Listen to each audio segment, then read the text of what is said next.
Job లేక ఇబ్బంది పడుతున్నారా? అయితే మెడికల్ కోడింగ్ మీకు మంచి ఆప్షన్. వెంటనే కాల్ చేసి కోర్సులో జాయిన్ అవ్వండి. భారతీయ హిందూ సాంప్రదాయంలో అక్షయ తృతీయకి చాలా ప్రాముఖ్యత ఉంది. మరి ఆ రోజు ఎంతో కొంత బంగారం కొంటే శుభప్రదంగా భావిస్తూ ఉంటారు. మరి అక్షయ తృతీయ కొంతమంది ఆదివారం అంటున్నారు, కొంతమంది సోమవారం అంటున్నారు. అసలు అక్షయ తృతీయ ఏ రోజు ప్రారంభం అవుతుంది, మరి ఏ సమయాలలో బంగారం కొంటే మంచిది? దీనిపైన మరింత సమాచారం అందించడానికి మనకి అందుబాటులో ఉన్నారు ప్రముఖ పండితులు సుభాష్ శర్మ గారు. నమస్తే అండి. శ్రీమాత్రే నమః. శర్మ గారు, మరి అక్షయ తృతీయ రాబోతుంది. చాలా మంది ఏంటంటే అదొక ఆచారం, సాంప్రదాయపరంగా చూస్తూ ఉంటారు. ఆ రోజు ఖచ్చితంగా బంగారం కొనాలి అని. మరి ధరలు చూస్తే రోజు రోజుకి పెరిగిపోతున్నాయి.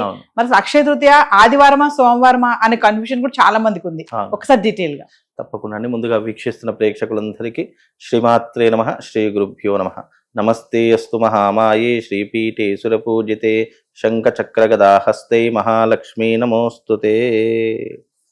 అక్షయ తృతీయ సనాతన ధర్మంలో తిథివార నక్షత్ర ముహూర్త యోగ కరణాలు అనేటటువంటివి చాలా అరుదుగా వచ్చేటటువంటి ముహూర్తాలు.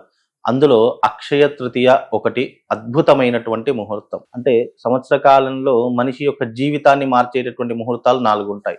ఒకటి అక్షయ తృతీయ, రెండవది దీపావళి అమావాస్య, మూడవది విజయదశమి, నాలుగవది వచ్చేసేసి అనంత చతుర్దశి. ఇవి చాలా విశేషమైనటువంటి ముహూర్తాలు. ఈ ముహూర్తాలలో గనక మనం ఏ శుభప్రదమైనటువంటి కార్యక్రమం చేసినా కూడా చాలా విజయం చేకూరుతుంది అని సనాతన ధర్మంలో చెప్పినటువంటి విషయం. అయితే ఈ అక్షయ తృతీయ రోజున విశేషంగా ఏదైతే మనము కొంటామో అది అక్షయంలా మరి ఎప్పటికీ తరగకుండా ఉంటుంది అనేటటువంటి సిద్ధాంతంతో చాలా మంది బంగారం వైపు మక్కువ చూపిస్తూ ఉంటారు. అంటే ఆ రోజున ఏది కొన్నా కూడా అది అక్షయంలా మారుతుంది అనేటటువంటి విశ్వాసం. అందులో బంగారం అనేటటువంటి చాలా అంటే ధరతో కూడుకున్నటువంటిది. ఎప్పటికీ కూడా ఒక్కసారి కొంటే ఎప్పటికీ కొంటూనే ఉంటాము అనేటటువంటి నమ్మకం, విశ్వాసం మీద ఆధారపడి ఉన్నటువంటి అంశం కాబట్టి ఎవరి నమ్మకం వాళ్ళది. మన నమ్మకాన్ని కాదు అనడానికి ఏమీ లేదు. కాకపోతే ఏంటంటే సనాతన ధర్మంలో, జ్యోతిష్యంలో కానీ పురాణాలలో కానీ అక్షయ తృతీయ బంగారం కొనాలి అనేటటువంటి కాన్సెప్ట్ అయితే ఎక్కడా కనిపించలేదు. ఎందుకు అని అంటే గనక అక్షయ తృతీయ రోజున మనం ఏదైతే చేస్తాం అక్షయంలా మారుతుంది కాబట్టి చాలా మంది అంటే అరే ఈ రోజున బంగారం తీసుకుంటే ప్రతి సంవత్సరం ఏడాది బంగారం పెరుగుతూ పోతుంది అనేటటువంటి నమ్మకం, విశ్వాసంతో తీసుకుంటారు తప్ప అది కొన్నా కొనకపోయినా ఖచ్చితంగా పాటించవలసినటువంటి నియమాలు కొన్ని ఉన్నాయి. అవి ఏమిటి అని అంటే గనక ముఖ్యంగా దానము, ధర్మము, యజ్ఞము, యాగము, పూజాది క్రతువులు ఇవి తప్పకుండా ఆచరించాలి అనేటటువంటిదే అక్షయ తృతీయ వెనుక ఉన్నటువంటి ప్రధానమైనటువంటి సిద్ధాంతం. ఈ అక్షయ తృతీయ ఎందుకు ఇంత ప్రాధాన్యత అంటే పరశురామ జయంతి కూడా ఈ అక్షయ తృతీయ రోజునే. అలాగే మహాభారత ప్రకారము శ్రీకృష్ణుడు పాండవులకు అక్షయ పాత్రను ఇచ్చినటువంటి రోజు కూడా ఈ అక్షయ తృతీయని.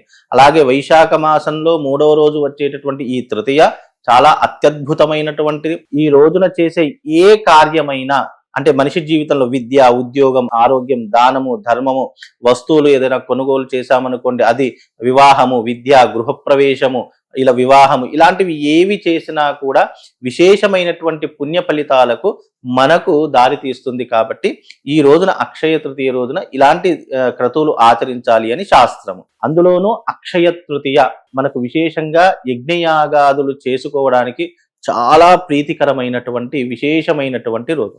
ఎందుకు అనంటే గనక ఏదైతే అక్షయ తృతీయ రోజున పుణ్యాన్ని సంపాదించుకుంటామో అది మన కర్మలో ఉన్నటువంటి కొంత పాప కర్మను తొలగించి పుణ్యకర్మను జమ చేసేటటువంటి అద్భుతమైనటువంటి రోజు.